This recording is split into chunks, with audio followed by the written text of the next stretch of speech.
Good morning, scholars. Good morning. We can do better than that. Good morning, scholars. Good morning. You all look amazing. I'm so happy to see each and every one of you this morning. I have the privilege today of introducing a leader, an entrepreneur, a Tedx speaker, a Forbes 30 under 30 award recipient, none other than Kyle Lansing, the co-founder and CEO of StrawFish, a company that is on the mission to solve the problem of reducing plastics around the world. He's done an amazing job with his company at creating a biodegradable straw that is now being used by major brands all around the world. Prior to the start of today, scholars, he advised that I should not give him too much of an in-depth introduction because he didn't want to steal from the presentation, but an all-around amazing individual, and I'm so happy to have him be your IST workshop presenter for today. Without further ado, let's give it up for Kyle Lansing. All right, we're going to be wandering all over the place, sitting up, down, sideways. I don't know where I'm going to end up. Might end up back there. We'll see.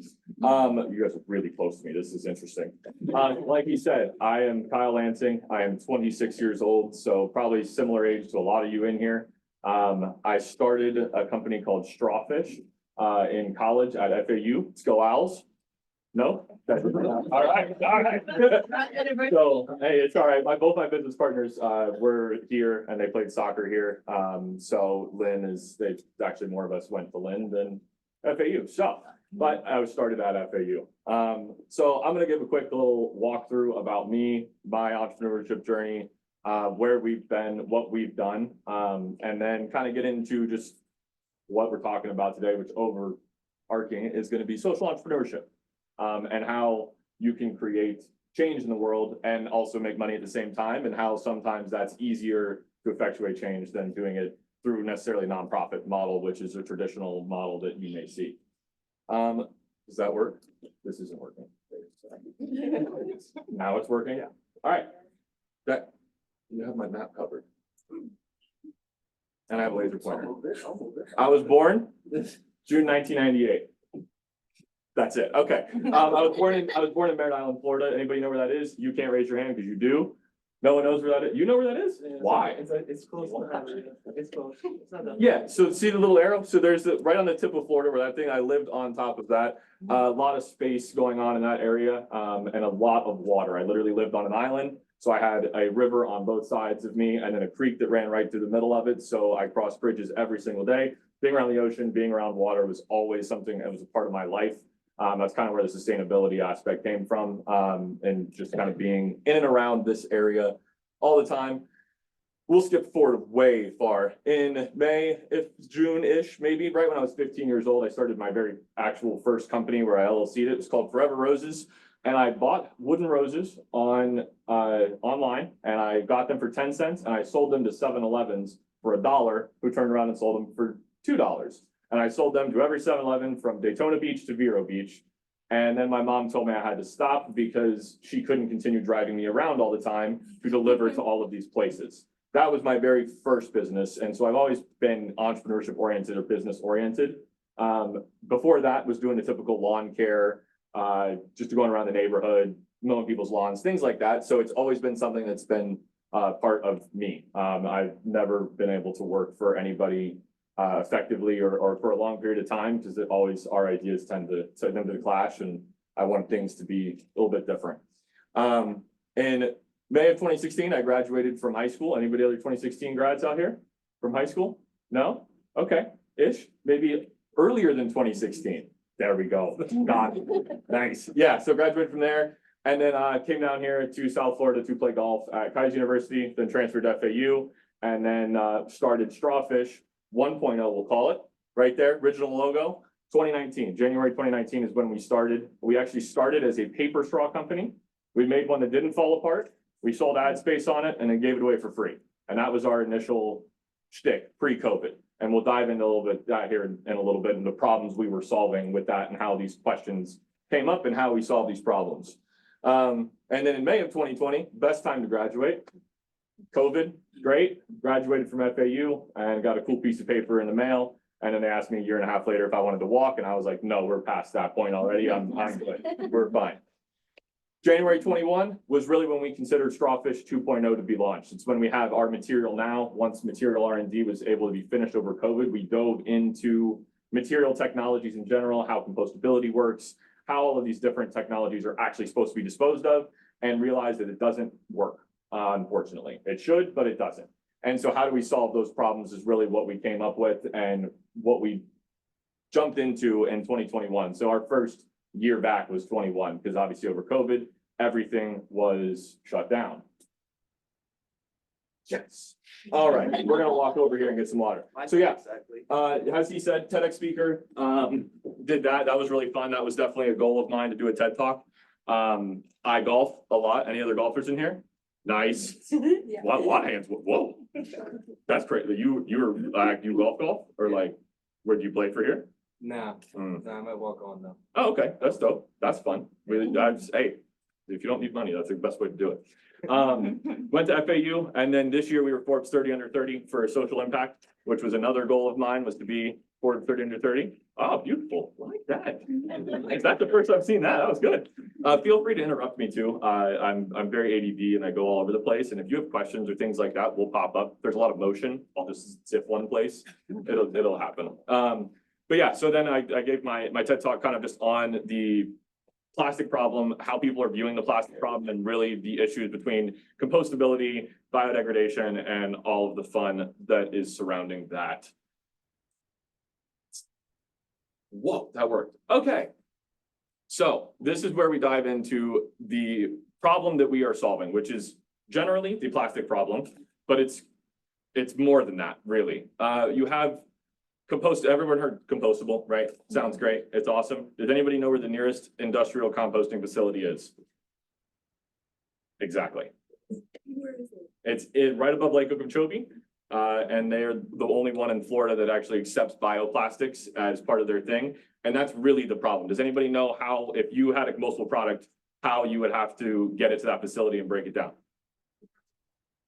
You could ship it, you could drive it, you could drop it off if you want, but you got to collect, clean, sort, and then ship it or drive it to that facility, and then pay the facility to break it down. And then hope that facility actually runs the proper digestion period that's required for that product. And it doesn't matter if you do it right. If he doesn't do it right, that's an issue. And then your stuff goes straight to the landfill, which is where 94% of our waste actually ends up. But out of all the industrial compost facilities that are in the country, which there's not that many of them, only 2.6% of them actually accept bioplastics, because the USDA came out and said that you cannot, if you are a composter, you can't take bioplastics and sell your compost back to farmers, because now it is inorganic, which is the entire cost structure and how the revenue model for compost facilities actually works and how they stay operational. I was You- just gonna say, it smells so bad when you have plastic. like- Well, so those are not necessarily compost facilities. Those are like landfills and stuff like that, where just general trash goes. But some of the compost facilities, some like water reclamation facilities, have like smells that are kind of gross. I don't know what they are specifically, but you are right. It is not ideal. Let's hear it. Is it okay if we take pictures of the slides? You'll get these, I feel like, at the end of it. Yeah, so I made this for you guys to have. It's kind of fun. You can have a picture of me the whole time. That's awesome. Who doesn't want that? But yeah, so this is really just an ineffective way of getting rid of things. Everybody knows how to throw something away generally, unless you're really a scummy human being and you're just throwing things on the side of the road. Everyone's generally trained to use something and then throw it in the garbage. There's garbage cans everywhere. Even still, I see a recycling bin back there. One that goes to the trash, there's no compost bin. So that structure and that training for it doesn't work. It's an unfortunate thing. So we created something that all you have to do is throw it away. It's easy to use. Anybody been to Rocco's Tacos in the last year and change? Great. Did you guys use a straw?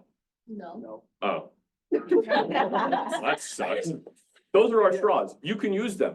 They'll throw them away. They're good for the environment. They look and feel, perform like plastic, but biodegrade in natural landfill conditions in 18 months or less. So all people have to do simply is just throw them in the garbage, and the microbes that break down the leaves outside are the same microbes that break down our product. So there's no artificial conditions that are needed for this product to break down.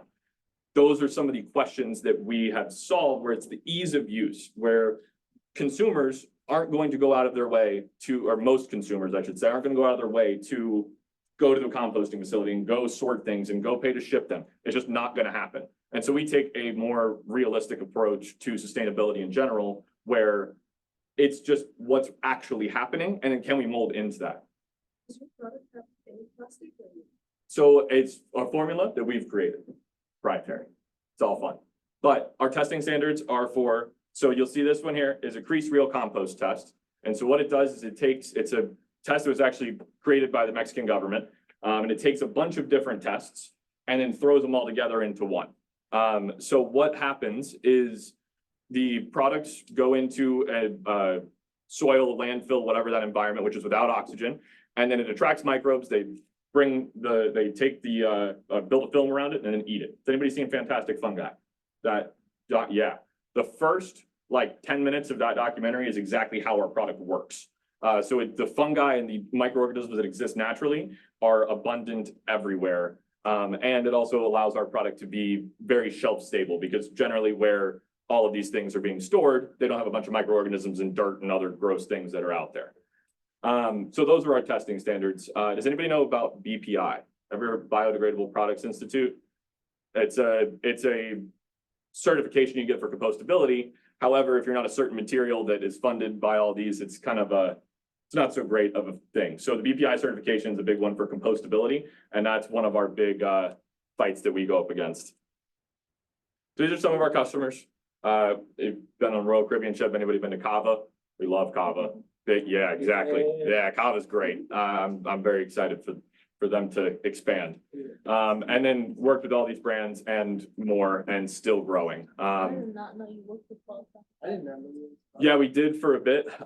We've done things in certain locations here and there. It really just, some of these we have corporate wide, some of them we have just certain locations, some of them we're working on getting corporate wide, and we just have it's a lot. We did about 250 million straws last year, and which is a lot. But does anybody know how many straws are used in the US a year? 182 billion with a B, about 500 million a day. It's insane. So the amount of volume of this stuff, like 250 million is a lot, but it's minuscule in the amount that's actually used. There we go. Yes, for a transition, that's good. Sorry. No, you're good. 182 billion straws, like how, what's the frequency? of It's 500 million, estimated 500 million straws per day in the US. 500 million Yes. straws? Yes, which is insane.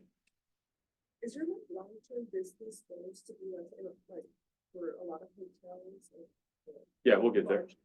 Yeah, we'll get there. I'll answer that. It's a good, you're jumping ahead. You guys are on it. We're going ahead. Last one though, keep going. Only like create regular straws, or do you also have like, you know, like these thin ones for like coffees and stuff? We do everything from little cocktail stirrers all the way to boba straws. We currently have about, I think we have 19 SKUs now of different straw sizes and colors. Our colors are black, like you see here. That's one of ours. And then also a natural like beige color. So if you've seen any of those around, this here is our big differentiation and how we are different than everybody else on the market. All of these different, anybody know what PHA is? PLA? No, exactly. So the PHA is basically a fermented canola. And what they do is they create a bioplastic out of it. And then it's industrial compostable. It is marine degradable, which sounds awesome, right? Except for you want to go take all of those marine degradable straws and then go throw in the ocean. Very silly. Like it doesn't, if it ends up there, great, but that's not where a bulk of things end up. Everyone saw the turtle video, 2017, 2018. That was horrible. That's really what sparked this whole thing for us, but also for the world, was that the straws were an issue. That's not good. Straws are a very minuscule part of the plastic problem in terms of food service, where we are, it's our sector is food service disposables. You go to any other market, any other, like there's plastic used everywhere. So the use cases of plastic are great, but the after effects are not. If you've seen my TED Talk, I say that in there. It's pretty cool. But it goes down to the different, like any agave straws, anybody heard those? Those are considered bio-based, okay? They're good, right? No, unless you dispose of them properly. That's the issue. So bio-based, what they do is they have a testing standard, it's ASTM D5511, and you have to throw it into an anaerobic digester in order for it to go away properly. Does anybody here own an anaerobic digester? Exactly. Or it has to end up in one of 6 landfills around the country that actually add biological activity and specific biological activity to the landfill. However, those landfills, because they're pilot landfills, don't actually accept them. So the only way to get rid of them is an anaerobic digester, which is not good, and no one really had it. So that's where we've come. It's like, why have the asterisks on there when people are just throwing these away anyway, thinking that these are good for the environment? Why not make something that's actually good for the environment that people can just throw away? And why hasn't it been done yet? And that was really what we researched when we were getting into this. And it was a ton of fun. Wait, next. Questions? Yes. So how much do you sell your straws to like big companies for? Yeah, so they range anywhere from like a penny to 2 is generally what we say. It depends on the size, depends. We've made a 15-inch straw for someone as well. It depends on their distribution, depends on how they get it. Our business model is to sell to distributors who then turn around and sell to all the other restaurants. The door-to-door model isn't as efficient versus I could talk, like if all of you were food service broker reps, I could talk to all of you and all of you guys have 20 accounts. Ta-da, now I've just talked to 400 restaurants at one time. That is the easiest way to go about it. And we also utilize a bunch of brokers across the country that get our product into places like this, and there are boots on the ground. Yeah, hope that answered it. Oh, we're gonna take 3, 4. You start. Yes. Okay, I'm sorry. I don't know if you're gonna like go into this, but when you like advertise or like try to like sell your product to hotels specifically, what strategy do you? We're gonna get to that. Okay. Now we still have 4 more. So if you only sell them for a penny, how much does it cost? So we run generally, it depends on the client really. I mean, because it's really a volume game. It's when you're doing straws, it's not like if I sell you a straw, that's not going to make or break. It's why we have really focused all of our stuff towards B2B and doing distributors and not doing a retail pack. Because for me to sell, our cases come in 5,000 count. For me to sell 5,000 straws on a 50 straw count level is a lot of straws and a lot more customers I have to have versus when I go sell to a company that uses tens of millions of straws. That's a much bigger, quicker dent, and it's about the same period of time that we do it. So it really just varies on the straw, but it ranges from about a penny to 2, and the bigger they get, the more expensive they get. And then our big goal is to really scale, and in theory at scale, our product can be the same price as plastic. And that's really where we want to get to. That's a big goal of ours, and it's all in theory on paper. We'll see if it actually happens, but our goal is to continue driving down the costs as much as we can. I haven't heard something from you yet. Me? Yeah. Okay, I think it's really cool what you're doing. So it's more of like a comment. I think there's like a clear pain point in the market. Like these straws are not good for the environment, especially the ocean. And I think I can take away from inspiring that it's really, you provide a solution immediately, and I love that the logo incorporates like a fishing pole for like ocean. That was our original logo. So we don't use that logo anymore for a couple reasons. One, it's very hard to put on a straw wrapper. Oh yeah. In terms of the design, it's a really cool logo, and it's something that will kind of be around always. Is actually my business partner. We were trying to figure out what is our logo, what's our logo. Do we make a fish out of straws? What do we do, right? And he woke up at 3 a.m., somehow dreamt that, and woke up, wrote it on a piece of paper and said, that's gonna be our logo. And I was like, that's pretty damn cool. Like, and that's what it stuck. And then when it was getting to be practical, it was like, okay, that could be a logo, but we need something that's gonna be very linear, just for what we put it on. Yeah. Well, we got a lot. We're gonna get a Q&A session here in a second. So we're gonna go with you first. We're gonna do 2 more, and then we'll hit pink shirt. And then who else had one? We'll do you. I skipped over you. All right. Sorry, it's just You're good. in relation to the first question. Yeah.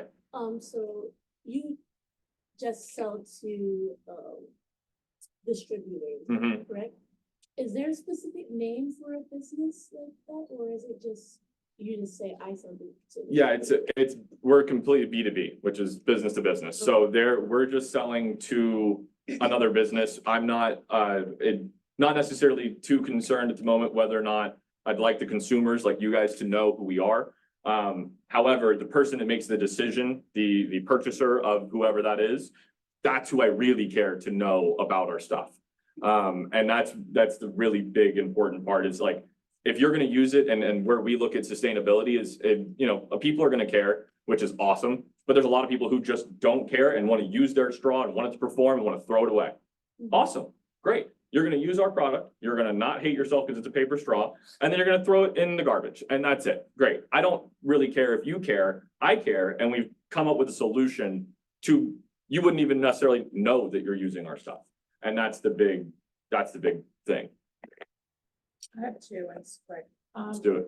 Where and how do you manufacture it? Yep. And my other question is, like, being right out of college, like, how did you come up with like a financial plan for this? I guess? Yeah, so we clean up the shells off the Baja Peninsula and we bring them back to our facility in Guadalajara, Mexico. And we grind them down and extract calcium carbonate from it and then compound it into our own resin with some other stuff that we throw in there. And then that's how we make it. We do not take shells from oyster restoration projects or anything like that. And we do not rake seabeds at all. We very much support restoration projects and not raking seabeds. This is actually byproduct from other industry. So this is from oyster canning operations, this is from scallop canning operations, and they take these shells and they dump them into fields. We pick them up and bring them back to our facility and repurpose them. So in theory, this can all be done with other feedstocks, but where the location of the feedstock is, the cost of the feed, like where the shells are, all of that, that's why we went down that route. And then the second question, financial stuff. Yeah, a lot of mentorship.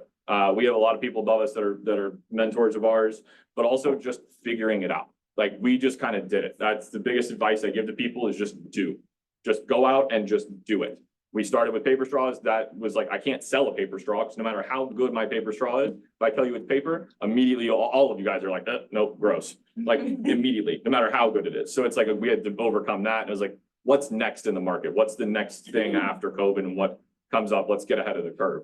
And a lot of it was just bootstrapped and reinvesting all of our profits. And between me and my business partners, we made an agreement when we were doing this is we're going to do it right.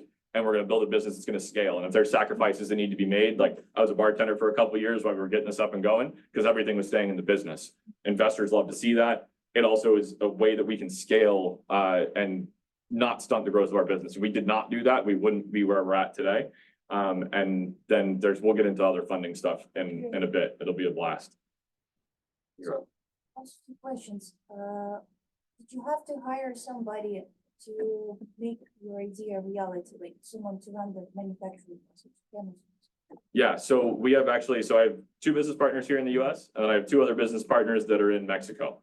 One of them is the technology guy, the other one's the manufacturing guy. So one of them's the scientist and created this material and continues to innovate and create and wouldn't be able to do it without obviously that partnership. And then the other one was the manufacturing side where I didn't know anything about manufacturing, but Google is a great thing. YouTube's a great thing. And then just being on the ground and learning. I mean, just absorbing everything. When we first started with paper straws, I didn't know anything about paper straw manufacturing. We didn't even know if making one that is not falling apart is even possible. And so we got on a plane and went to China. So we flew to China and got into a manufacturing plant and went, okay, this is how it's done. And it just turns out it's just really expensive, which is why people weren't doing it and why it's not a thing out there readily available today. So we'll get more into that later. And we'll get into more questions later. I know a bunch of you guys have questions, but write them down, keep them. Oh, the question. We're back. It's up there. Go. What? Second one, how did you find the first vendor, and did you have to get certified before you find the vendor? Or did you? Certified in what? You had a certification of. Oh, the testing standard? Yeah, absolutely. So any testing standard we claim, we can't just claim willy-nilly things because then that's lying. And that's not good. So if I just told you, hey, I'm going to throw a straw on the ground and then in 5 days it'll be gone. That's not how that works. There's not testing standards for that. So we did all of those testing standards were done prior, and we continue to add on new ones. And as we continue to add on or innovate our technology, we'll add on new ones. The first vendor, really it was selling, I mean, that was door to door. We were working out of our apartment at first, then we graduated to a 200 square foot little storage unit, and then went up to a 2,000 square foot warehouse in Fort Lauderdale, because we were delivering to Royal Caribbean every morning, Monday to Friday, 8 a.m. So we had to buy a truck, had to buy a warehouse, all that fun stuff.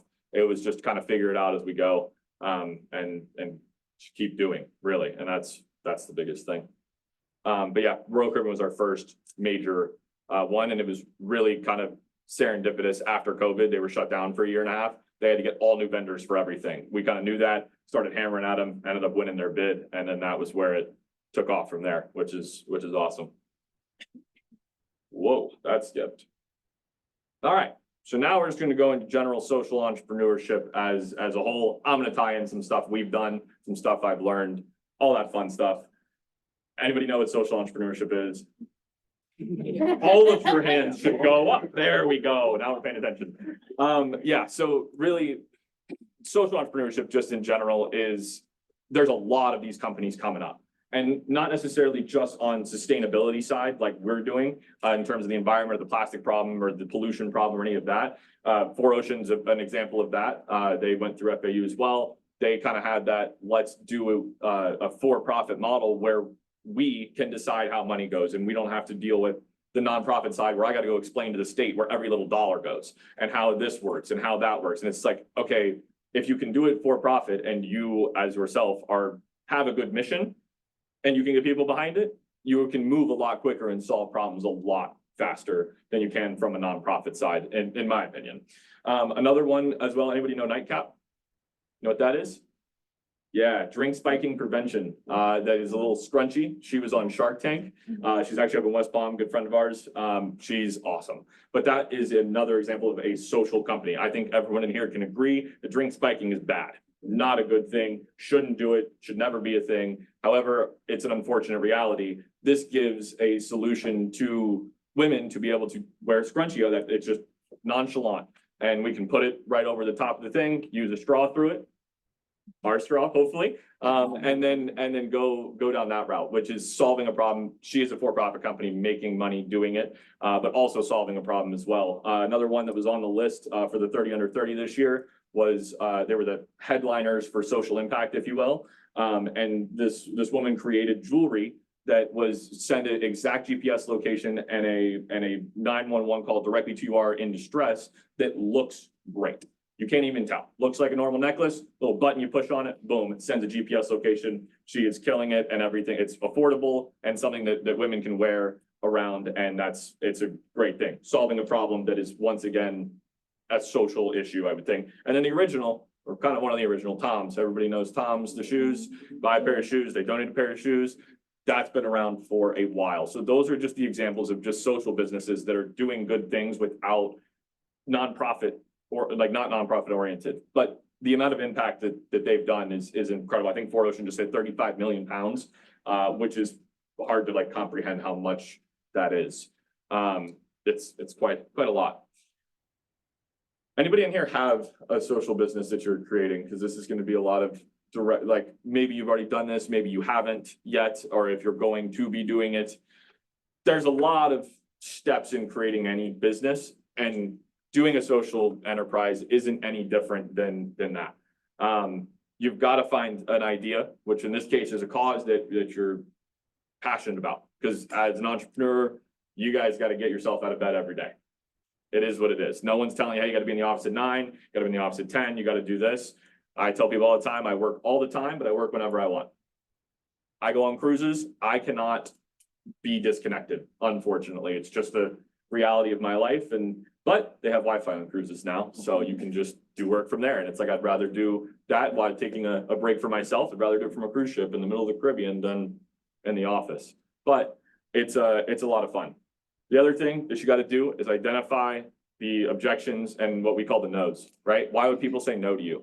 Because you have to, and that's kind of skip the part, cause goes with financial stability in the business side. And then why would people say no, right? What are those objections? For us, those objections are cost.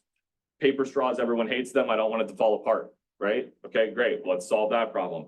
We want to get into, colors that people don't like to have certain colors in their restaurant. Okay, so we'll make neutral colors that there's kind of an option for everybody. The other key is you've got to have a business that's sustainable and be realistic about it. If you may like a certain thing for yourself, great, start there and then go talk to 1,000 people about it. If 95% of them are all like, that's awesome, I love that, I would use it, I would do that. Okay, great, now you've got something that can be scalable, but make sure those 1,000 people are from all walks of life. When we were doing the paper straw thing, we took actually a competitor at the time, their custom straws, and we walked into every restaurant from West Palm Beach to Fort Lauderdale and said, if I can make these not fall apart and I gave them to you for free and there was an ad on it, would you take it? Because if no one would take it, well, then what's the point of even doing what we're doing? How would we be able to convey that to advertisers? And that was a big, everyone was like, yeah, as long as it's not something that's obscene or that doesn't go along with our brand, we'd be fine with it. And I was like, all right, great, cool. And so working with advertisers to be like, hey, it's 100% interaction rate at that point. You're literally sticking the ad in your mouth. I don't know another ad that you're doing that with, unless anybody else does. No? Cool, yeah, exactly. So it's 100% interaction rate. And every one of those, I mean, how many of you guys have seen a straw with something written on it? Where? I used to work at a hotel. So Okay. I would always see like we had plastic straws and paper straws. Yeah. And the paper straws were like With stuff on the, like on it? eco Was it on the wrapper or on the straw itself? on the wrapper. Yeah, see, that's the thing, is ours was physically on the straw. Oh, that's like really in the thing. Well, exactly. Yeah, no, yeah. And the paper straws were full of. Yeah, exactly. So that was our biggest thing as well, is brands and advertisers aren't gonna wanna put their name on a paper straw that people hate and it falls apart. Cause then people hate it and it's like, well, this brand is the one supplying it, why couldn't they do something better, blah, blah, blah. So that was the biggest thing that we had to figure out, was how to make a paper straw not fall apart. But it also solved another problem, which was expense. It's expensive to do it. Well, if we just get someone else to pay for it as an advertising expense, and then we just give them away for free, restaurants were like, yeah, we'll take free. We love free anything. And that was a really big validation for us. It's like, okay, this is actually a good idea. We did that before we hopped on a plane for 18 hours to China, because that's a hike over that way. It's very, very long flight. That's why I go back to this chart. This is the no's, the objections, the answers to the questions that we had to solve before even, and this is just a few of them, before we even got into actually doing it. So we go through industrial composting. We already went through how that doesn't actually work. Great, solve that problem. It's gonna be anaerobically biodegradable, which is also laser pointer right there. The other part with the PLAs, PHAs, is it requires a bunch of commercial farming. So you're now farming more corn to create PLA, which has other issues in the environment. So we're not necessarily solving the problem that's there, we're just transitioning it to creating a new one. It's kind of the same with some of the paper straws. Their paper may not be coming from the best places. Okay, great, now we're cutting down forests, that's awesome. The other thing is being able to be versatile in our manufacturing process. We wanted to make one material that could be used across a bunch of things with minimal tweaks, right? PHA can only be extruded, which is a manufacturing process in which it gets heated up and then wrapped around. It's how straws are made. It's really kind of boring, but unless you're into straws like I am, and then it's kind of fun. But it can only be made into that. They're starting to create different iterations of PHA that maybe can be injection molded into cutlery, but being thermoformed in the cups, it can't do and it yet, and it will be continued innovated. So it's like, okay, well, let's create something that can right off the bat can go over across all these, and it doesn't necessarily have to be a specific product that this material is going to create. We also are very big into the circular economy, which is taking waste that would otherwise be waste, cleaning it up, repurposing it, and then making it into something else. An example, for instance, like in theory, we could take what is Starbucks's coffee grounds that gets thrown away. We could take them back to our facility, make straws out of them and cutlery and everything else, and then give them back to them. In theory, that's there's a lot of other reverse logistics and things that have to go on with that. But that's kind of what we want to form into, is something that can solve a problem that's like, they're just throwing away these coffee grounds. Why not use that as a base for what we can do for the straws? And then the biggest thing, almost on the bottom, these two, cost competitive and a positive end user experience. people will complain to the restaurants or not go to restaurants because there are paper straws. We dealt with that with Royal Caribbean, and it was kind of fun to see the transition when we got in after COVID.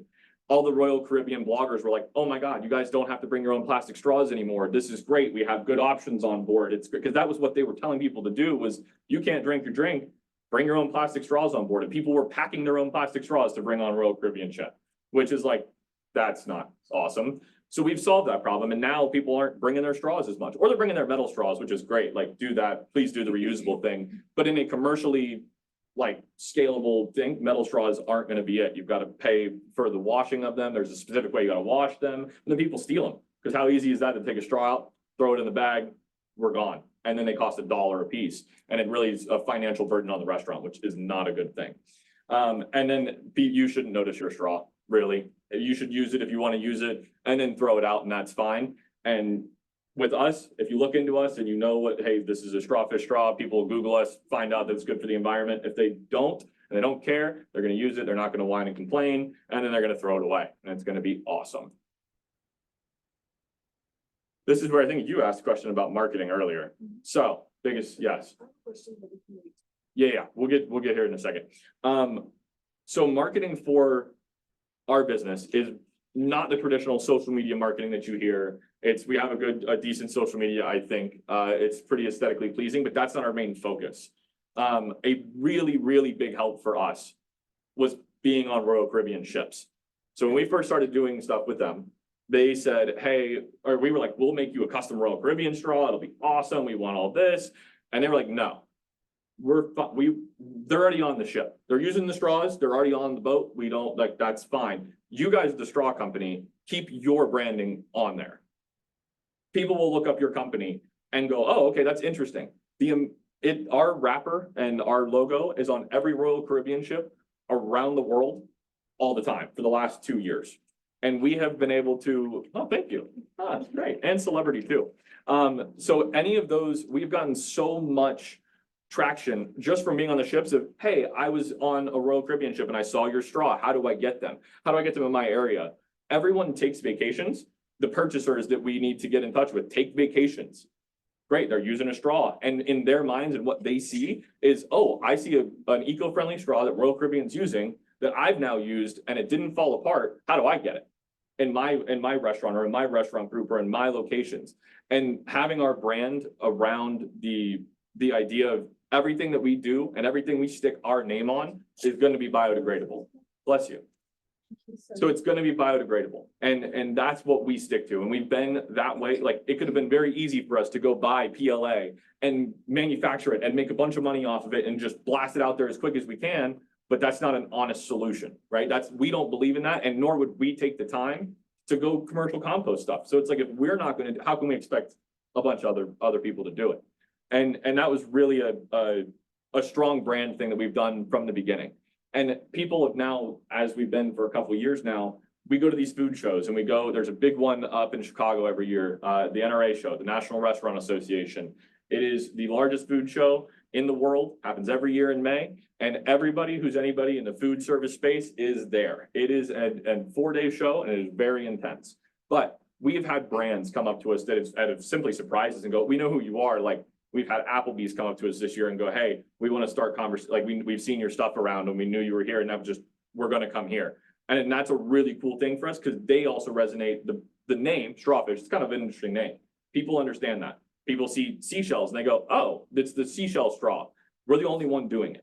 And so that is a very big brand identity for us. And that helps all around the world for people to be able to basically just recognize us. And when you Google StrawFish, we are the first thing that comes up now. We weren't because there is a German recording company called StrawFish as well. They own strawfish.com. It's really unfortunate, but now we are strawfish.co. So everything we do is on .co and you'll see it. But when you Google StrawFish, we come up and there's plenty of ways to get our stuff. What? All right, there we go. All right, somebody asked the funding question before. I think it was you asked the funding question. Yeah, bunch of different ways to fund things, and it all depends on your business. So, bootstrapping, that's what we did. It's hard. It's not as fun as it sounds. What is Bootstrapping is us taking, well, we started this with $200 and took all of the profits, reinvested them back into the company, took all of our own money. We have not had any outside investors to date. We are raising money actively and going through that process, which is a big learning curve because none of us have ever done it before and we're just figuring out as we go. That is a big thing. It's very difficult to do. It is hard. You got to be a little crazy to do it. The other way is grants. Grants are a big one. We are not super eligible for a lot of grants because we deal a lot with Mexico. So a lot of the grants that we deal with, or that we could deal with in the eco options and the eco market, if you will, are based on US companies or they based on anything like that. And just because our ties to Mexico, it makes this very difficult for us to get. If you have a US company, that is a great way to get money. Getting these grants, $500,000, $1 million grants, it's kind of insane. And they're just giving these money for you to further your mission. Another one is accelerator programs, kind of specific to your industry, really. So we were just part of one called, was Ocean Exchange. Daniel's going to hate me. His name's Daniel Kleiman. He started Seaworthy Collective. Why did that? Seaworthy Collective is the name of that incubator. Daniel, if you're watching this, I am sorry. But Seaworthy is what it's called. It's an ocean blue tech accelerator program. We were the latest stage company in there. We mainly got into it to plug into the blue tech eco space in South Florida, which is where all of this was. I mean, we're in South Florida. It originated here. So we really plugged into there and got to meet a lot of really cool people that could help in one way or another, and had a lot of access to funds. There's accelerator programs that you'll go into and they'll give you 25 grand at the end of it or 100 grand and things like that. But if you're starting one, I'd start one that's like, or go into one that's very specific and make sure you know what it is when you're going into it. The big thing with us and going into Seaworthy, I was like, I need certain things. The ideation process has been done. We've already got this out. We have a business. I don't necessarily need that early stage coaching. I need some of the later stage stuff. And he was willing, before we even got into the program, I was like, this is what we want. And he was able to accommodate that and was like, I would love to have you guys. And it was awesome. And doing it not so cookie cutter of like, everyone has to do the same thing, which is what I would be very wary of. Make sure you know what you're getting into before you go devoting a bunch of time to it. Another way, impact investors are becoming more and more and more of a thing. There's funds that are corporations really that are having impact funds that are, hey, we want to, invest into solving the ocean problem, or you got the Bill Gates invest into those things. All of these investors that invest into certain social causes that are near and dear to their heart. So we have a lot of blue tech investors or, sustainability investors that are in any way trying to make the world a better place in a bunch of different ways. Some of them go into energy, some of them go into the pollution problem, things like that. And then another one is competitions. This one is huge. So there's Tom Ford, everybody know who that is? Yeah, so they put on a plastic competition, an innovation thing, where they were like, hey, go create. We've got like a $1.2 million purse that we're gonna give out to the winner. And this year it was a company called Sway. It's very seaweed packaging stuff. One second. Very seaweed packaging, and it's a alternative to film. And their stuff is they're innovating and continue to try new things, and they're going to have some challenges ahead for sure in terms of like sourcing seaweed. But it's definitely a way away from plastic, to say the least. This might be, oh, cool. We're almost there, but we're going to do a bunch of questions, right? How long, what time is it? Oh, we're getting close. Look at this. This is good. We're going to take a couple questions for a bit. We're in like what, 5 minutes, right? Ish. Love that. We got 5 minutes worth of questions. I'm going to someone I haven't gone to you yet.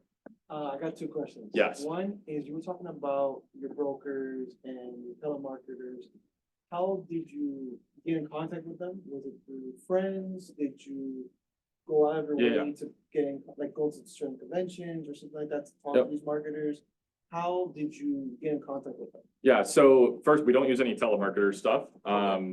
So that's not, it's just not a very effective way to do it. But what we're doing is with the brokers, we just Google it. There's brokers for everything, and their job is literally in their market. So we have one that's like, for instance, one of our brokers that's in Vegas. She has been in Vegas for 27 years. She was the purchaser at the Bellagio. She opened the Wynn as a purchaser, and then now, whoa, what did I do? I clicked something. Thanks. Yeah, so that's what she does, and she just has relationships that have persisted longer than I've been alive.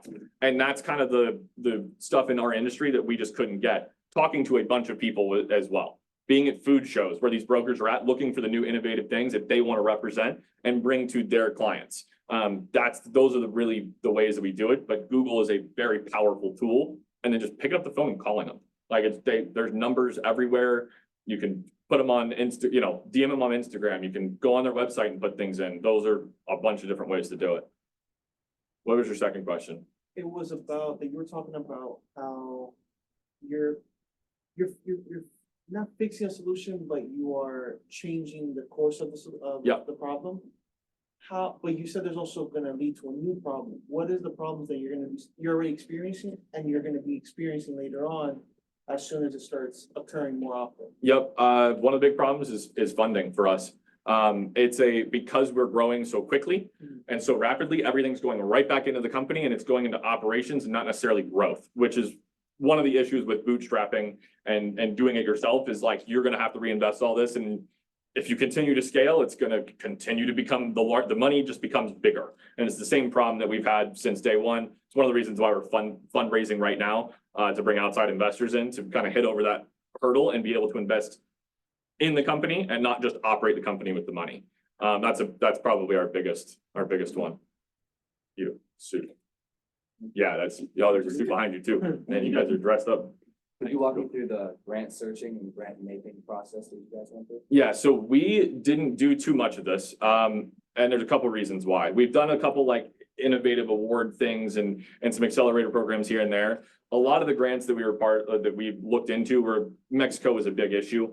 And it's really, we have 3 people here in the US. Our time is our most, how do we make all of our time efficient? And how do we do this better? And where are we gonna allocate our time? Once we kind of found a lot of these grants were a little iffy about that and it was gonna be quite a hurdle, we kind of stopped going down that route, just kind of understanding that. We're always open to hearing new grants, but it's Googling, talking to people. If you're in a specific industry, like for us, sustainability grants, Florida. Does Boca have anything? Does Palm Beach County have anything? Does the state of Florida have anything? There's a fund that the state of Florida puts out to a private, I think they're a venture capital group that manages the state of Florida's fund for investments. Those specific things it's just research and do as much research and talk to as many people as you can. Because there's things that, like for us, there's things that we know, there's also things that we don't know. And we know what we don't know, and that's a very important thing to know what we're not good at. Let's see, let's go to someone else. Yeah. Hi, so you mentioned this a little bit earlier in your presentation about like disposing of items properly. Is one of your future goals for your business to eventually start investing in better ways to dispose of those that use plastic? Potentially. That's a very, very broad industry. There's a lot of companies that are trying to do things like that. Our biggest thing is let's focus on food service first, because if we blast it out there and we could do sustainability things in 1,000 different ways. We're going to start with food service. We're going to tackle that problem because if we could there's problems in every little thing down the waste stream. We see food service. All right, we're going to make food service disposables that are going to be thrown away in the proper way because that's how it is. Eventually, if we can invent stuff, we'll invent new materials, we'll invent new ways to do things if they come up. But it's not our main focus, if you will. You had something? No. Gray jacket. Yeah. Hi, I'm Bella, by the way. Bella. Yeah, we have a one-on-one later. Oh, beautiful. Yeah. I'm Kyle, by the way. I was just wondering how did you find out about the manufacturing plant in China? Like, how did you? Yeah, so that was a fun one. So we worked with a company that is in the US and we found them through Google that specializes in importing stuff from China. There's a company out of Utah, and the guy spoke perfect English and then just learned Mandarin when he was really young and became a valuable asset to a bunch of companies. And we're like, hey, we need to go to China and figure out how to manufacture this. And he was like, great, there's a facility here in this town called Shangrao, which is very inland China. And he's like a 4th generation paper straw manufacturer. Like, okay, great, let's go and learn. And so we hopped on a plane and went over there and we dropped into a city, 3 of us and didn't speak the language, and that was a lot of fun, but you figure it out. Yeah, we can go more into that later. It'll be a lot of fun. I have one more from someone, I think, who have I not heard from? Have you asked something yet? No. Okay, let's do you, and then we have questions later too. It's a lot of fun. So you're a young social entrepreneur and you had all those amazing partnerships with these organizations.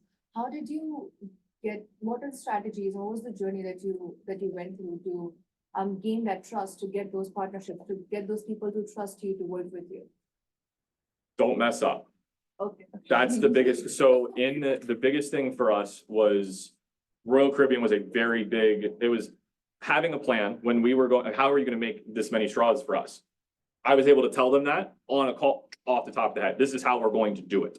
Okay, great. Once we got them to commit to doing it, they did it. We can't mess this up. This is our one thing that we're gonna do. They said, we want you to deliver to us, not go through distributor. Okay, great. We're gonna figure it out. We got a truck, a 26-foot box truck, which is ridiculous. And then we got a warehouse where we warehouse everything. We picked and packed all the orders for Royal Caribbean every single day for every single ship around the world and delivered them to Weston, Florida. Every morning at 8 a.m. for 2 years. And we are not going to miss it and if it's required staying late, coming in super early the next morning, receiving trucks at midnight so we could get them out the next morning and just getting it by the skin of our teeth.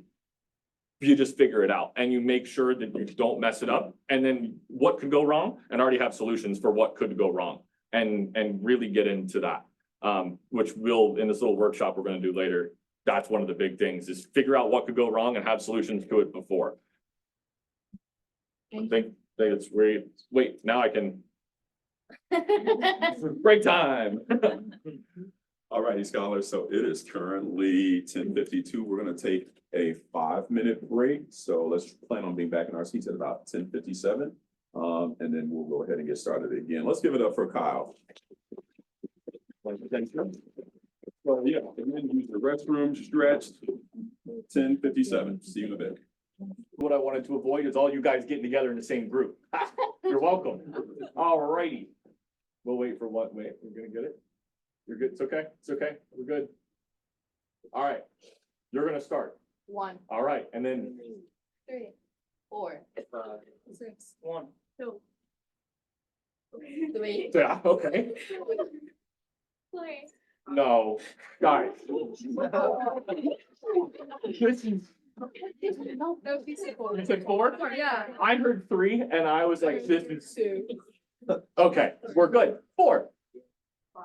There we go. 1, 2, 4, 5, 1, 2, 3, 4, 6, 1, 2, 4. 5. You outsmarted the system. That's very smart. I'm 6. Yep. I'm 1 now. Yep. 2, 3, 4. 5, 6. Did I just, wow, that was cool. That was a good one. I just pulled 6 out of the air. Okay, if you are a number 1, laser pointer time. See that little thing in the back? That's where you're gonna go. 2, 3, 4, and then 5 and 6, you're gonna come up here and see me and you're gonna grab little post-it things. And then I'll tell you what we're gonna do. No, not right now. Hold on, pause 1 moment. I'm sorry, I got a little excited. All right, so what we are going to do, workshop. Okay, so we're actually gonna come up with a company, and it can't be one that you already have. If you guys already have a little something, you can maybe iterate on it a little bit. But what we're gonna do is all these groups, you're gonna come up with a company, you're gonna assign 1 spokesperson, and then you're gonna give a 2 to 3 minute pitch to me and the rest of us about what it is. Yeah, that's terrifying, isn't it? Oh, okay, I thought you were like going like in your head. I didn't know. You're yawning because I'm boring. Yeah, I get it. All right. All right. So that's what we're gonna do. Couple things we're gonna focus on. Mission, generalized mission. So ours is, and just give an example, sustainability. Okay, but inside sustainability, there is a lot of different aspects of it. So you got to be a little bit more specific in that and not just, oh, sustainability, this is fun. And then are there groups out there trying to solve problems around the same? How can you learn from them? How can you model from them? Think about this while you're creating this. Vision, long-term goals. Our goal, long-term, get rid of plastic, right? Get rid of traditional single-use plastics completely. We have a lot of work to get there, but that's our general goal. You need to think about how you're going to accomplish this. And it's very general because 20 minutes is not a lot of time to iterate this stuff, but we're gonna try it. It's gonna be awesome. And then once again, are there already groups trying to do it? And then can you learn from them? Learn from other people's mistakes. If they've already done it, don't do the same thing again and then think it's gonna come out differently. It's like, that's kind of silly. I think that's the definition of insanity, actually. Again, objections. What are the no's? This is gonna tie into your financial model. You need to think about what are objections from government? What are objections from consumers? What are objections from other companies? Other companies who do different materials than us hate us, which is kind of weird. You'd think we're all kind of on the same team. We're just educating them, all the consumers, on what their testing standards and how you actually dispose of them. They don't really have an answer for us of why ours is bad. So they've resulted to lying, which is a blast. And then just finding, like, have a couple of these objections on there and then answer them and have the answers before they even come up. And then the key, how are you gonna make money and create a sustainable business? Can you actually scale it to meet whatever the goals are? If we were just trying to solve, let's get Boca Raton off of plastic straws across Boca, we could do that with 250 million straws. However, we're trying to go beyond that, right? So we have to have a business that's scalable for being able to do that. And then can you meet mass markets? Are there competition? How are you going to actually fund yourself to accomplish the goals? And it's got to be a business that can be scalable because it just literally has to. You can't do anything without money, unfortunately. Got to figure out a way to get money. I just put them in little bullet points here. So that's good. Thanks. And then if you have questions, you can do it.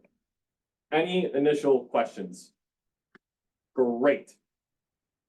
1, 2, 3, 4, 5, 6, come see me. We have markers as well that will divvy up. Yeah. We even have post-its if you guys want to use them.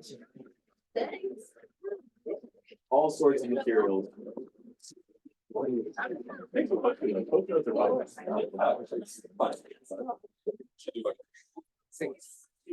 Oh my God. You have markers and pens up here. You need to write. You will need to write to throw ideas on there.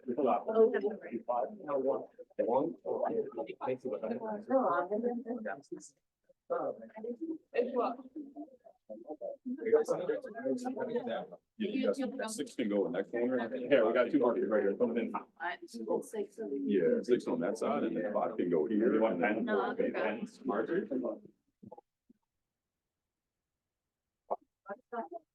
If you guys want to take your little Post-it thingies and your wall things to somewhere else to work, like in the room, do it. I don't really care. Raise your hand if you're a bot. We should take some post to. You want, however you want to do it.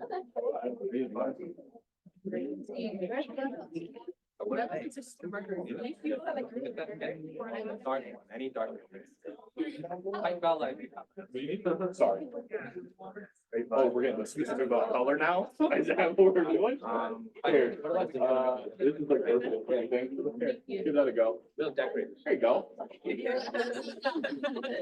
Innovators. Look at that. Good luck writing on that. That'll be a lot of fun. Yeah, let's see what I wanna like pull this. I got it all. We got the same purple and black. Okay. Paper. Yeah. Spread on the back.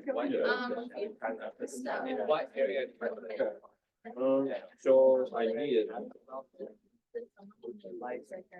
So we're going to do anything. I have an idea that, I will. I will.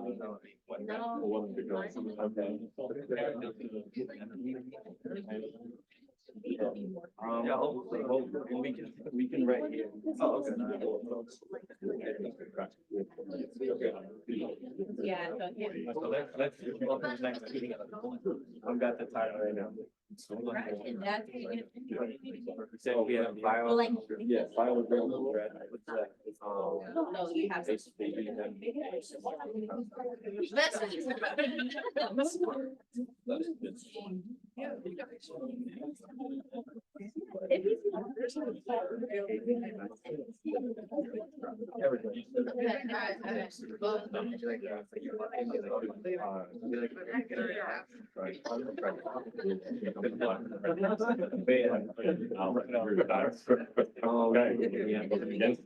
Right, absolutely. We need more to bring back. Here, take this. Yeah. My God. Like, okay. My mission is. Okay. My mission is- But does it have to be like? But then it- Oh, that can have any great. You have to leave. Yes, actually, in fact, no, like, Carol was just counting everything. But, exactly. So one more. We have bio, you know. Yeah, we're getting, now we're talking specifically about colors, that's like, okay. Yeah. Love it. Love it.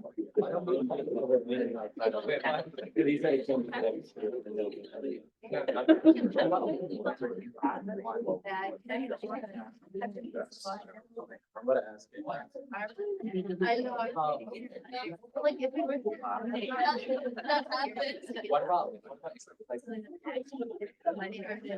Yeah, so like, what can you give me innovative, sustainable trash bags that will make a positive impact on life?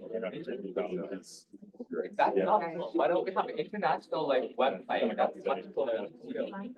This trash bag made from the glass.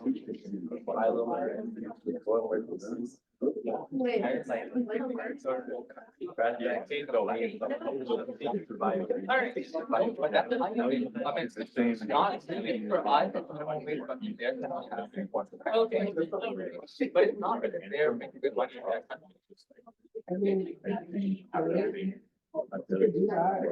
Okay, so that's not. It's going to turn, it's like, we're gonna know that. That's exactly how. Who do you think all your clothes? That's the same. You know, like I was saying that about making their. Huh? Alright, what is it? The trash bag one? Let's go with the trash bag. In your opinion,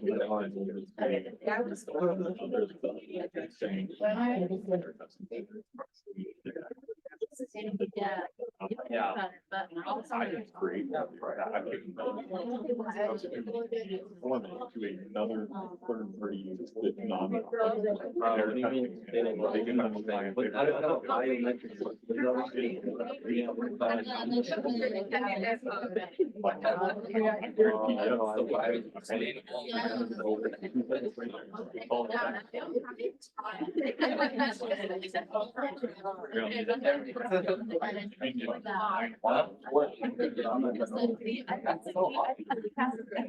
Apparently they already have bio.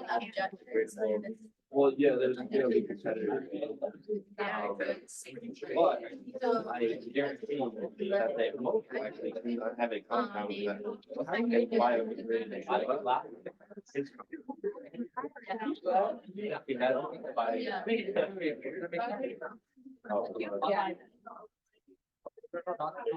And you're fine. I'm pitching, yeah, that's your idea. Oh, good. You know how people always on the beach? Oh, yes. Alright, so what's, okay, so what's the overall, what's the, I mentioned it's getting the bottle. And it's gonna move it taller. Alright, right for us, we're making one. I didn't say state the beach, amount of sustainable.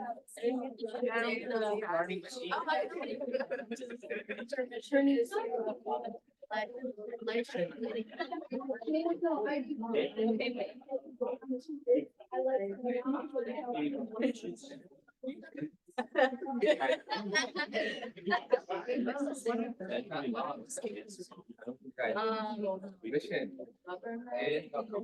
Beginning of beaches. That's how we're gonna range. Not gonna be like start. Yeah, exactly. Okay, yeah. Alright, so make it.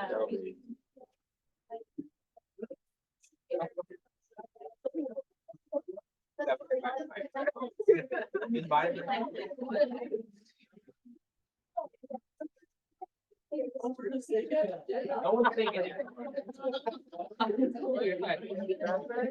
Okay, our next one will be meeting of.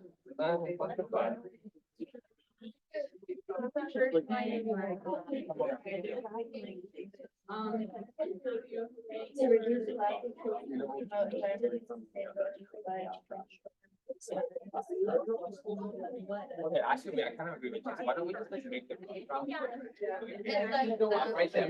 Yeah, that kind of really talk about it.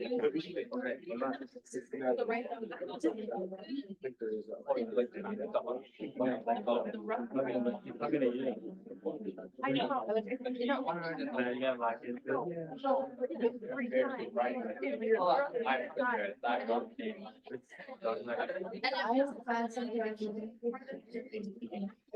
Right. Yeah. What's our vision? Yeah, our vision. Vision is. But. Oh. Wait, vision and mission are different things? What's it? The vision is like.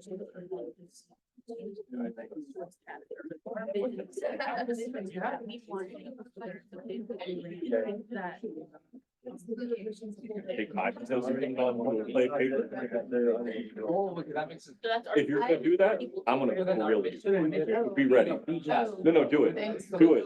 But you're gonna see how I'm excited. No, do that. Yeah, keep it. No, do it. I'm excited. It's gonna be great. Just know I've been doing this for about 6 years, all this like material tech stuff, so it's gonna get, it'll get really fun. Do it. Access to some That's very interesting. We're gonna dive into that in a second. That'll be very fun. This is a good one. I like this one. We can just branch out from this, but environmental. This is you. Which one's the easiest for you to pronounce?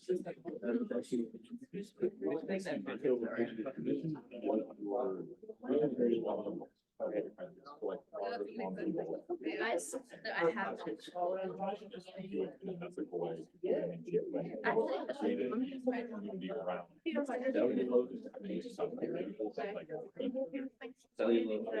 They're very close to different stations. Very hot.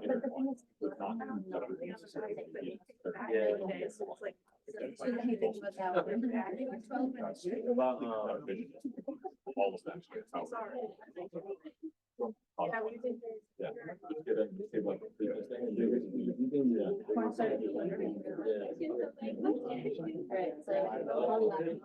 No right or wrong. You can say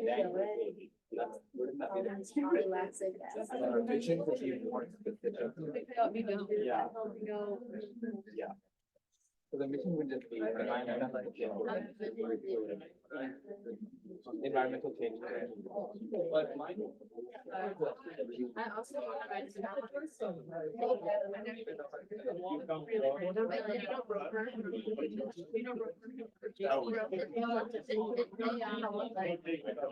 Our dog trainer trained. Oh, really?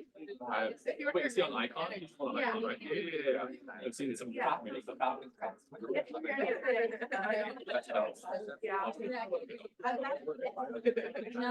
I'm guessing it's definitely things to work on. That's good AI.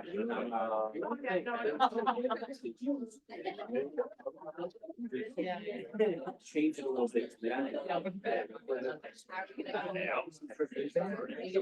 You're already doing it? But back, yeah, very interesting. This will be fun, guys. Who's posting this? This is gonna be great. Yeah, it's a very similar. I like that you guys are done. Keep going into this. So our vision. Cleaner beaches. Already heard the whole thing. I just wanted. Wait, that's Right. Wait,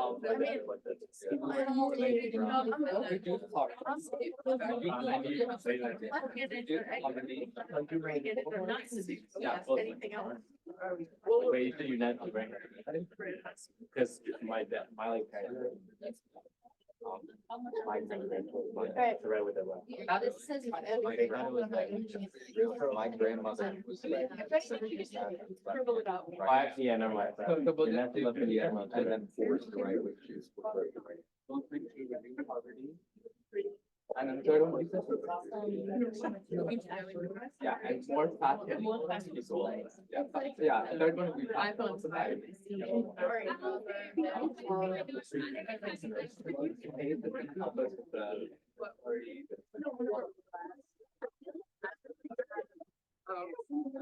Actually, that would be. So I think it's Same. like, why would I? Oh, I wrote this down. Yeah, that's right. Yeah. Okay, and then so. So what handle is the, okay, that's the government. Wait, I have, taking a. Actually, I was the government. Independent, private, yeah. You got it, maybe. But even then, like, what is it? Yeah, public service, with shrubs and. Yeah. 50 people running up and down the beach. They use the other. Okay, guys. What would be the longest? Okay, wait, so let's check that. Every friend, like. Public. Gotta get. Well,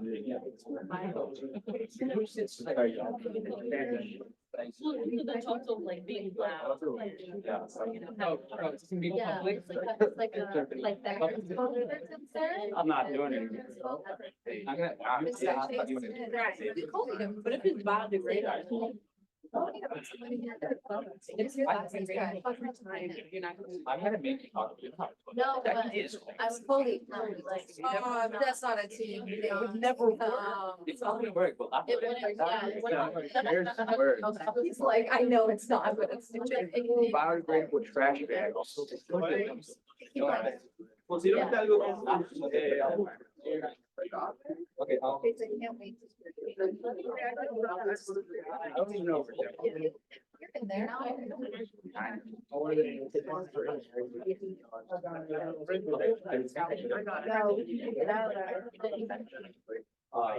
Yeah, and nature reserve.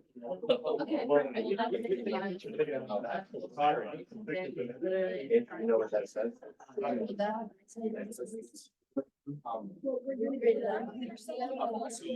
Last week, so we went. So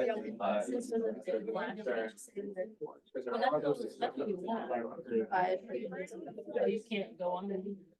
Wait. Yeah, like it's like treasure. And you would get. Actually, I haven't. But then we can come up with that. After his goal.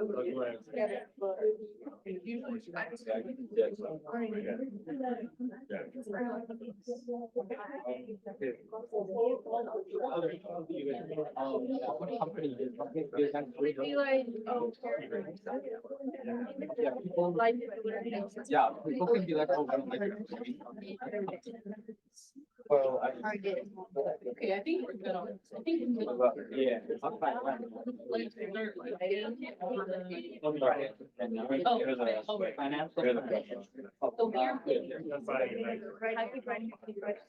No. How we're making money, right? We're selling. Right, some of them, like, if we're not being financial, how are we gonna raise money, how are we getting jobs, how are we getting, okay, we'll hire local people. And we're asking.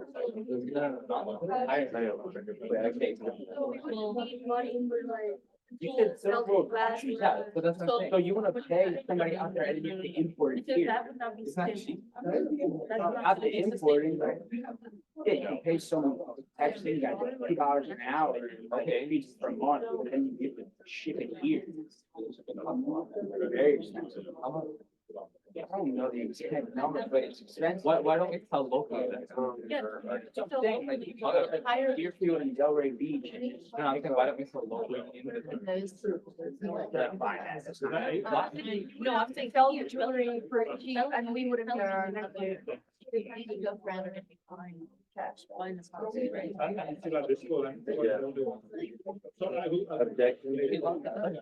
Well, like, you know. We just have, we even need workers, a lot of volunteers, Yeah. like, do like beach cleanups and high school pool. I mean, I think volunteer. Yeah, so we'll get volunteers, works. That want to help. And then we'll just clean up trash. And then. Okay, we have 5 minutes left before you guys gotta tell me what you're doing. 5 minutes. Okay. Yeah, financial crimes, volunteers, like.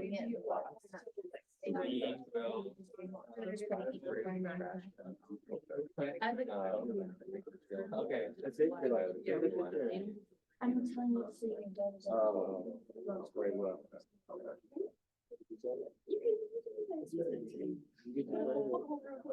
I'll bring it in. Next. So how's it that simple? Not true. Oh, why don't you still think much? Oh,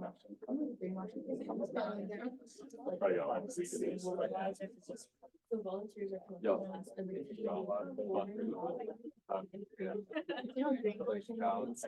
So Yeah. basically, some things.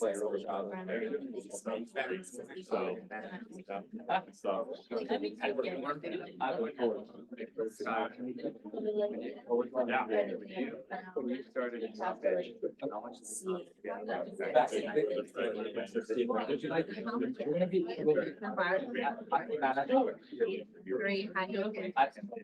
It also. Whatever, that's something. Trash bowl.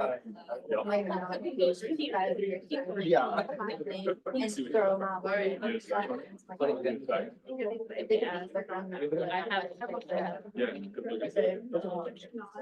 Yeah, so I could find it, How much was trying to get people to do that. What's $1? Some of them, that doesn't have what it is, they'll have plans on there, and then you have to look up. Yeah, but. Yeah, there's like. Isn't that crazy? Crazy, crazy world. She's in her house already.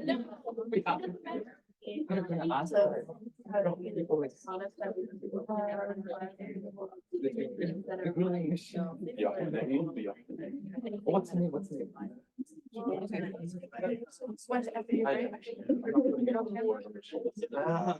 I mean, yeah, like the ones that donated all the money, yeah. Yeah. Having fun. Yep. Yeah, that connects. There, a couple days ago, or a week ago, we got completely poured out and we were interned 3 hours late and we Yeah. left before it started because. Yeah. the lightning. Yeah. Yeah. Oh. I saw the Andrew Baggins. Or the Drew Baggins. But Andrew's like, Drew was like, I mean, the couple of Drew Baggins. Or Drew's the same. Drew, trash. And then where are you gonna make? Like, where did you? Like, Yeah, but- Bag. Yeah. and then. Something. Is it, so if it's gonna be the property, like, how you gonna, like, half of yours? All three of us. I'm not. You're not. Why? So something that I would, I love to do with adding. Okay, okay, okay. That I put by. So that's what I told her. Marketing. Maybe. Like,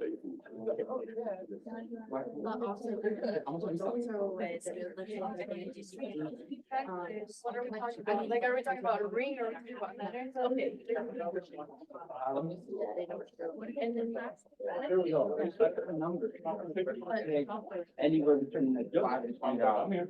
I'll give that one later. $5. $5 a ring.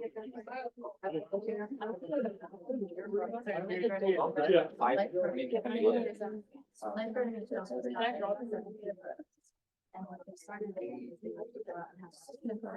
It's like change and like. All right, time's up. I figured, hello, everyone, listen to me. Why don't we get up here?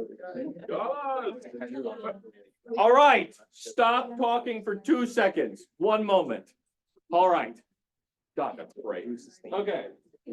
Who's your spokesperson? You? Yeah, no, I know what group you are. Yeah. No, who's talking? All right, great. Cool. Middle group, you? Beautiful. Who's speaking? You. Who's speaking?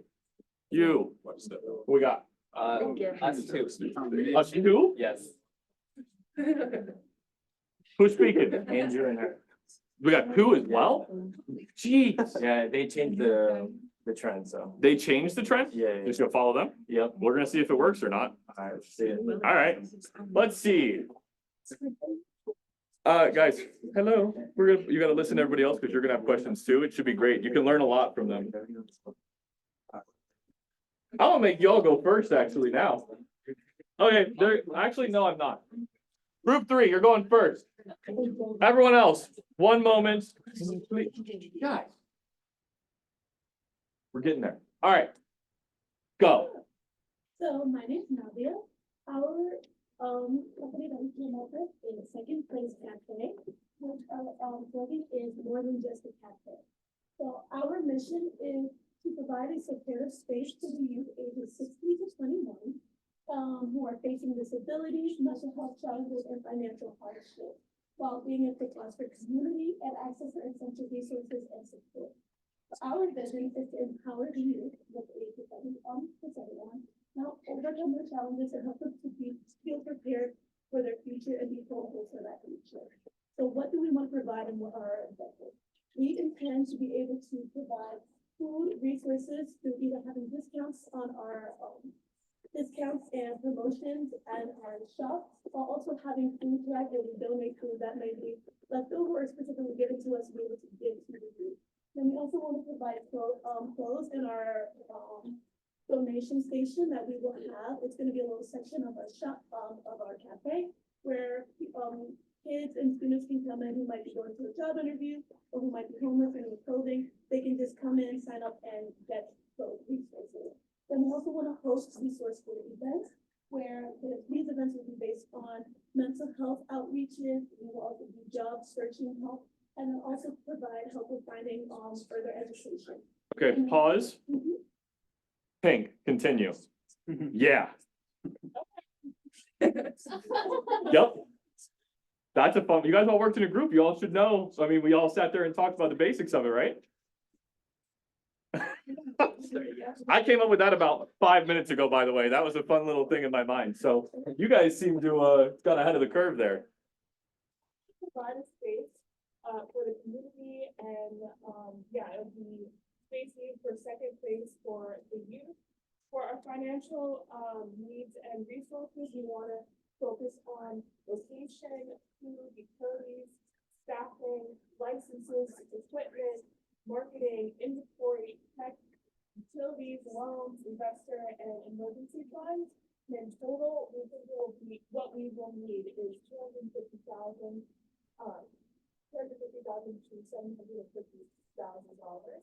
And we plan on getting investors and competition and donations to help us provide that loan. And then our objections are how we will resource and provide this scope of support. industrial activity, sustainability, too many things, inclusivity, and, yeah, and competition, stuff like that. Good job. Well done for being put on the spot like that. That was kind of out of nowhere. Yep, that was good. Let's do group one now.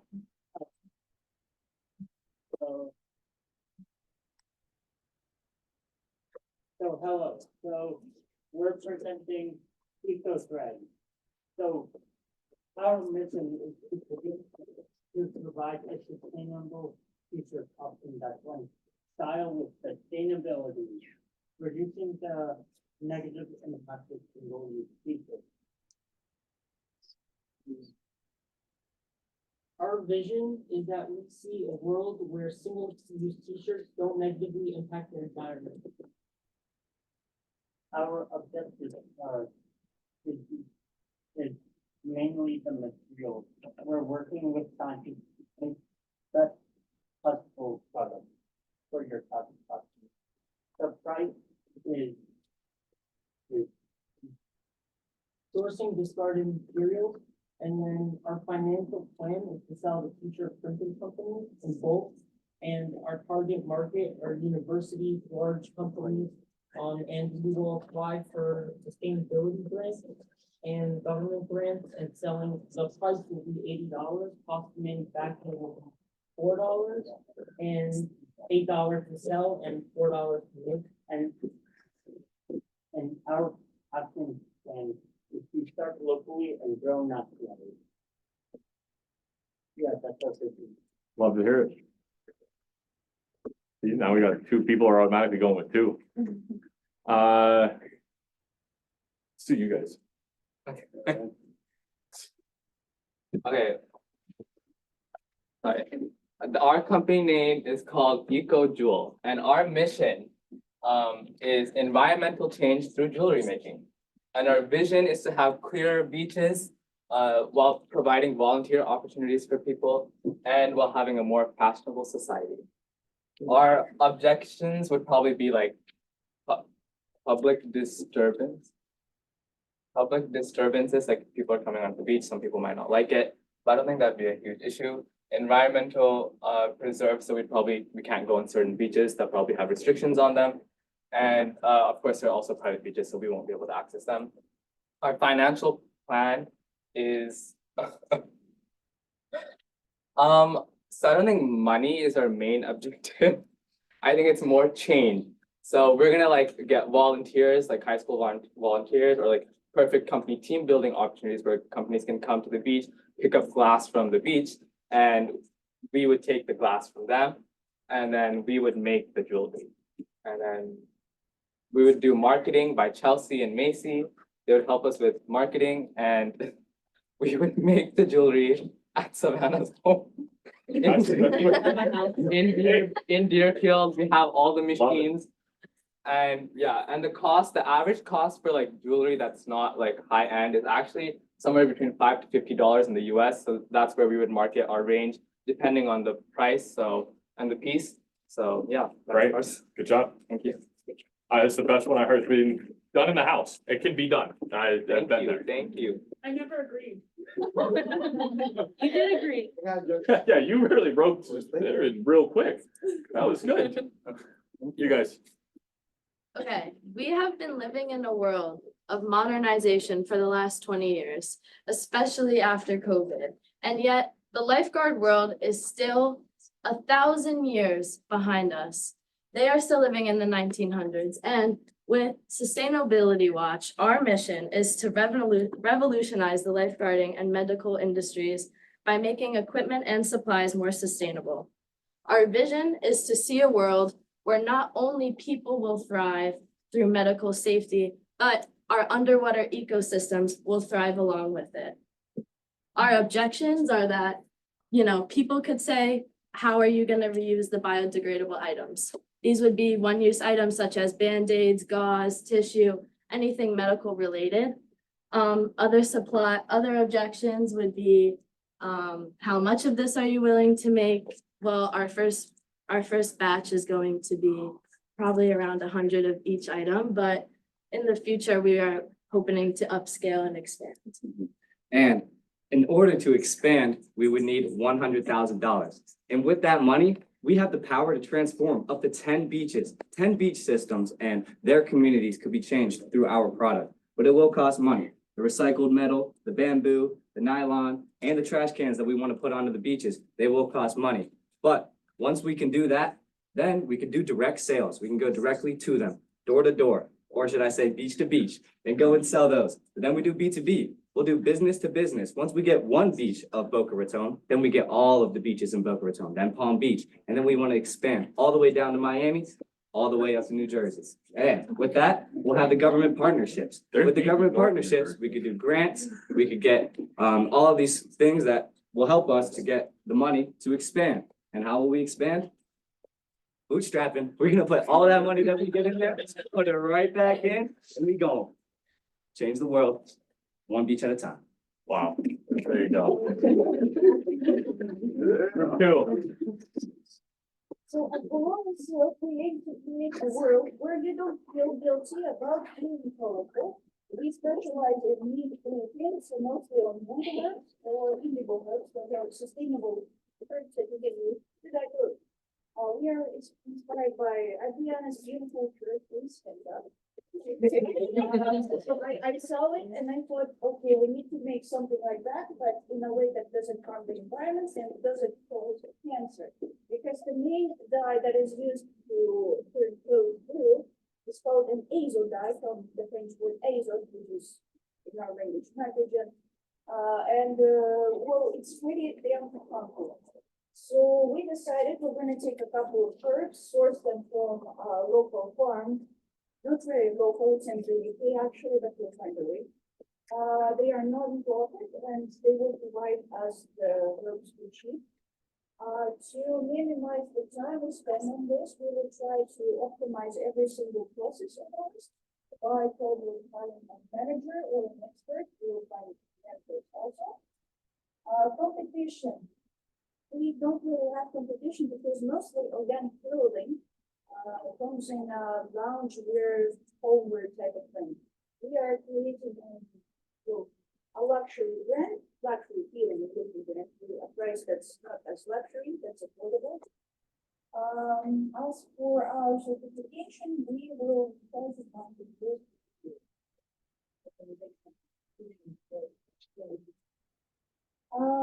And what else? Our financial model, bootstrapping, make money, put money in. We will not ask anyone for money. I think that's not a good thing. We're just gonna earn it. And then we're gonna invest. And then we're just thinking all over it. There you go. All right. All right. And I saved this group for last because they decided to jump the gun a little bit on something that we are actively working on. So this is going to be a lot of fun for them. Let's hear it. All right. So, how many of you guys use trash bags? How many of you guys use sustainable trash bags? Oh,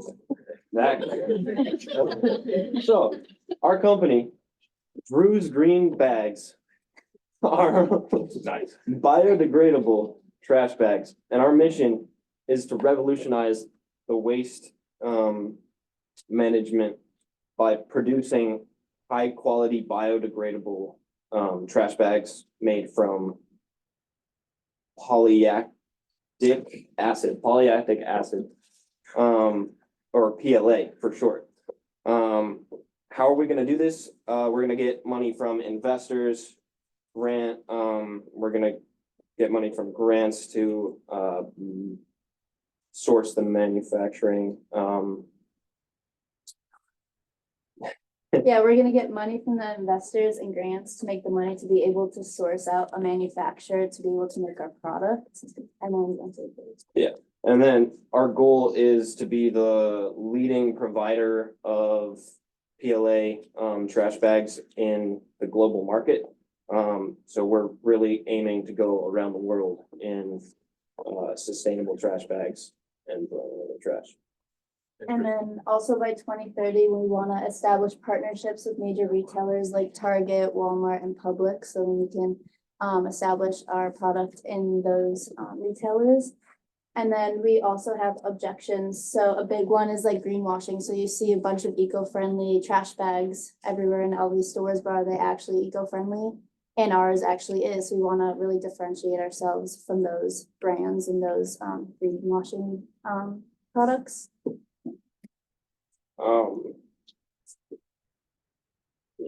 In the essence of time, I'm gonna pause you right there. So we've already put you out of business before you've gone into it. Okay. What it is, and this is very interesting, so there are PLA trash bags that exist. One, they're very expensive. Two, they have to be sent to an industrial compost facility. See this little, right there? PLA. One check mark. You got it for the versatile in manufacturing, but all the rest of the stuff is that comes from corn feeds and things like that.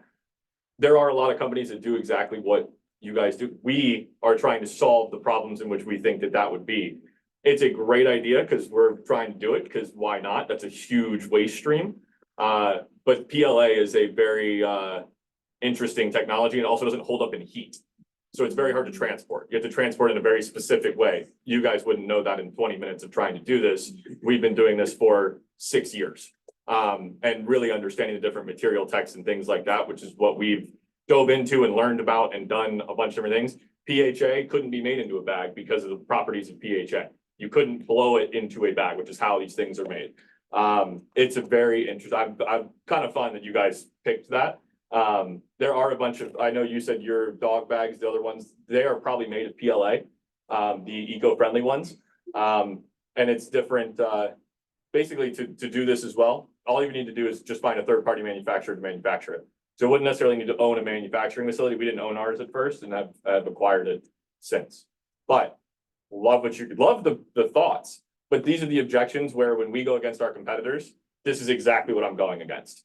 And it's like, it's very simple things of where's the nearest industrial compost facility to get rid of these? And if I'm sending all this stuff to the landfill, how is it gonna, it's in the landfill now.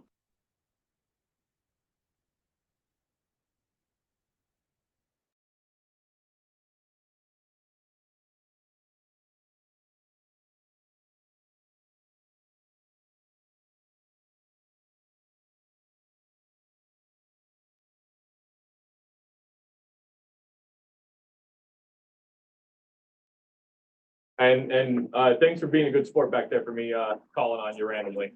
Yeah, it was good. That was just something fun I like to do. Wait, who won? Who won? Is there a winner? Oh, they did for sure, because it's the biodegradable trash bags. I'm already doing it. I'm biased against it, you know.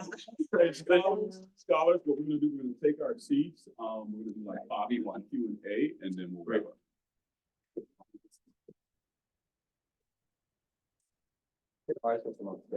You guys did great. Everyone did great. Like everyone's got a bit, everyone had issues with their business. It was just, they chose biodegradable trash bags, so I had to go at it. It's just very fun. Yeah.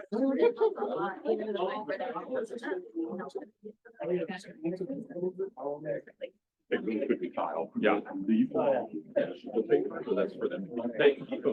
No, good. They can do whatever they want.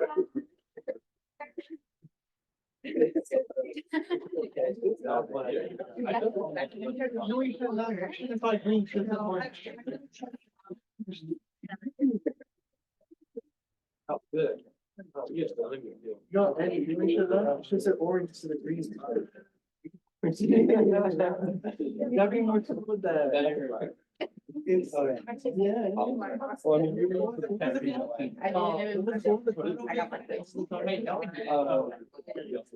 thanks, everybody.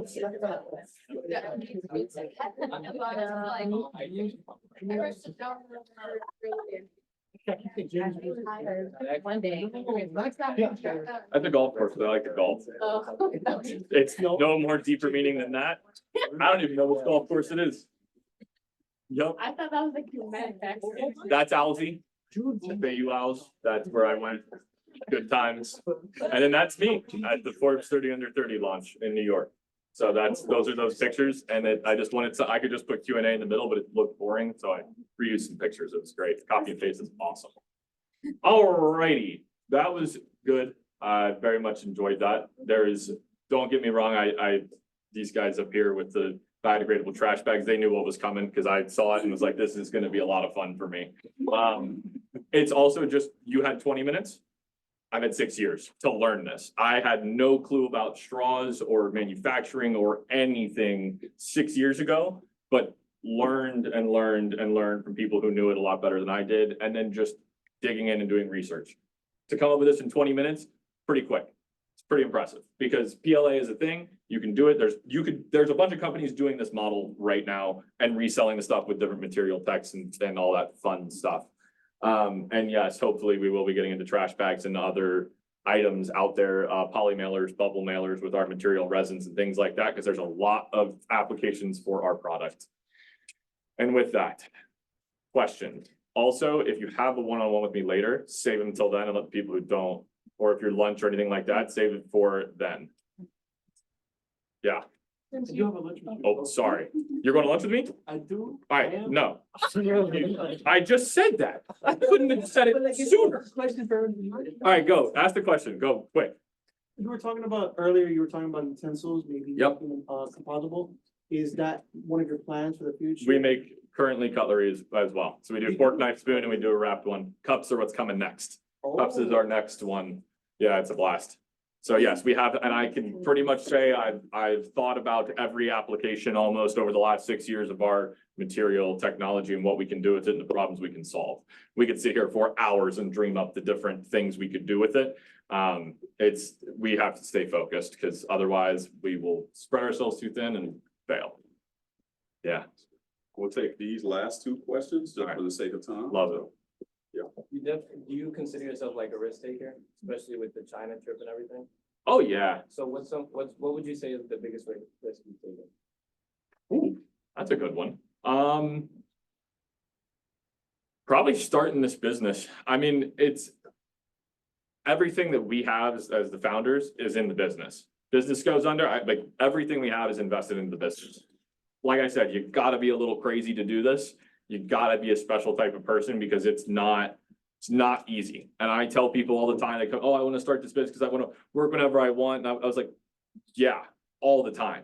If you're not ready for the work that's going to go into it, it looks easy over the last 6 years. I promise you it is not. It is a very, very difficult thing to do. It doesn't mean it can't be done. Because the question I always ask is like, why not us? Like, why has no one created a paper straw that didn't fall apart? Why? Like, why is that? I needed to answer that question.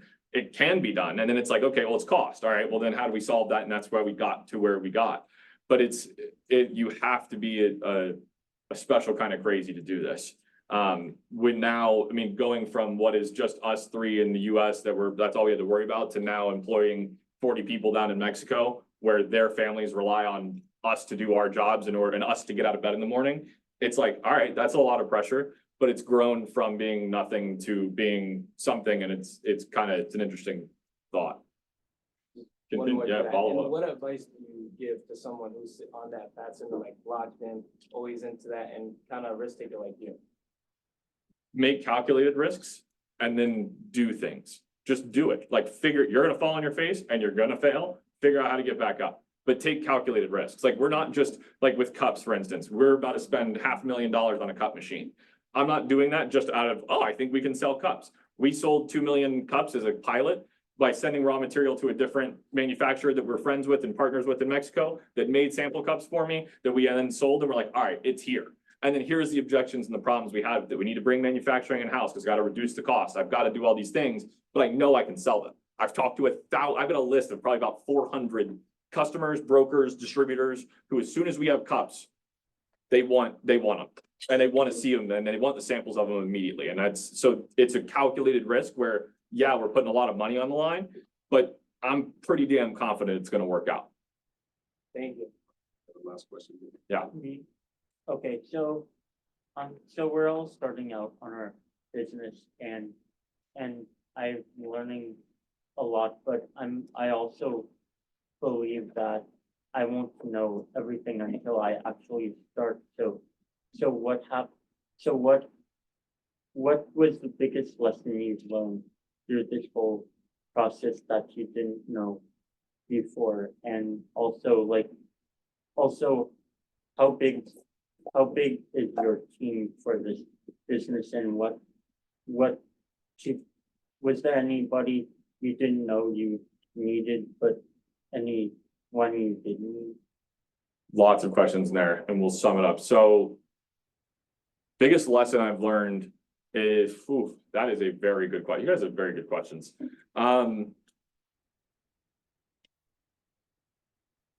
It's probably along the lines of work-life balance. Work is my life, but it's something where it's like, you've got to take some time for yourself or you're burnt out. And also being consistent is another piece of advice of like getting up every day, doing something. I mean, there was a period of time where for 2 years while I was bartending, I was waking up in the morning, working on the business till 4, going to the bar, close it, be out at midnight, wake up again the next day, do it all over again, do it all over again, do it all over again. And there's been sacrifices, things you can't do, and it's just a life path I've took. What was the other questions you had? The last part of that was very interesting. Oh, the team. Yeah. There we go. So we have 3 in the US here, and then we have about 40 in Mexico. We've kept our team very lean here. I have a 3PL logistics partner that's great, so it handles our logistics department. We outsource our accounting, we outsource everything. We aim to keep everything super lean. It is the one thing that people that we didn't really know we needed as much because of some bad experiences with first ones was brokers. If you can find the right one, they are invaluable because they've had relationships with these people for years and years and years that I don't even have time to cultivate. I can't do it, and they've been doing it for years. Being able to partner up with the correct ones, it takes a little bit of time to learn how to do it. I wish we'd have done it a little bit sooner, but now we're doing it. We're building it out across the country, and I've only got a few states where we don't have them yet. And we are bringing them on, but that is an invaluable, the relationship, the people behind our industry specifically is insane. And some of these people have gone to their kids' weddings and have known each other forever and hang out on the side. And it's business. They do business together, but they're just friends on the side. And I can't buy that. And that is it for now. Also, real quick, if you guys have any other questions, I'm on LinkedIn. I think some of you already connected with me because I've gotten notifications. But if you guys have any other questions or want to reach out or touch base, like, it's a good place to get me. If I don't respond, I'm sorry. I get blown up on LinkedIn a lot. Okay, thank you so much for coming today. Meeting you was, sorry, I have to go in the middle. Meeting you was truly such an inspiration, and you have shown us in the position that we're all in as college students, what is possible to achieve by taking risks. And it's honestly just so incredible what you've done, and it's so inspirational for me as a student. And I speak for all of us when I say that. Thank you so much. It took so much courage what you did here today, and something that we do at Watson is protect our courage. And so we are giving you this cape. Oh, nice. So to protect Nice. your courage, and also this gift. This is for you. Love that. I have to eat. Yeah. Oh boy. I can't see anything. Beautiful. Beautiful. Hey. Thanks, guys. It was a blast. A lot of fun. I appreciate it. Kyle, thank you again so much. Absolutely. I think, one of the biggest takeaways for me was, in alignment with the just the risk taking, just to be passionate as you take that risk about the problem that you're solving. And I think we all felt your passion today around a product that you brought to life and has now made a global impact. So again, we thank you. Thank you so much for your time here today. Appreciate it. And again, scholars, can we give it up for